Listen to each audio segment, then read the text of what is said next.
मैनुद्दीन बागवान यांना प्रदेश राष्ट्रवादीची नोटीस. स्वीकृत नगरसेवक निवडीत पक्षविरोधी कृत्य.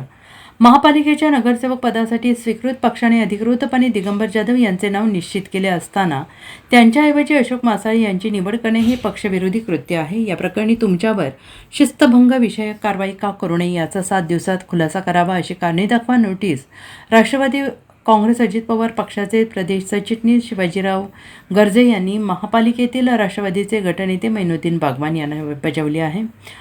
महापालिकेच्या स्वीकृत नगरसेवक पदासाठी एप्रिल 2026 निवडी पार पडल्या. या पदासाठी राष्ट्रवादीकडून दोघांना संधी मिळणार होती. या 2 जागांसाठी पक्षात 20हून अधिक इच्छुक होते आणि यामध्ये आयेशा नायकवाडी राष्ट्रवादीचे जिल्हाध्यक्ष प्राध्यापक पद्माकर जगदाळे, महिला शहरात जिल्हाध्यक्ष राधिका हारगे, युवकचे शहर जिल्हाध्यक्ष आकाश माने, माजी सभापती स्नेहल सावंत आणि मिरज येथील दिगंबर जाधव यांचा प्रामुख्याने समावेश होतो.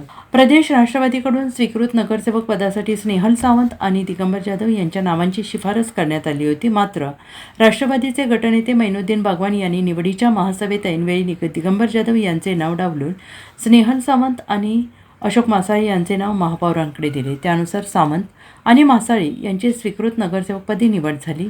या अनपेक्षित बदलाबाबत शहर जिल्हाध्यक्ष प्राध्यापक जगदाळे यांनी प्रदेश नेतृत्वाकडे लेखी तक्रार केली होती. Bureau report SBN Marathi, Sangli.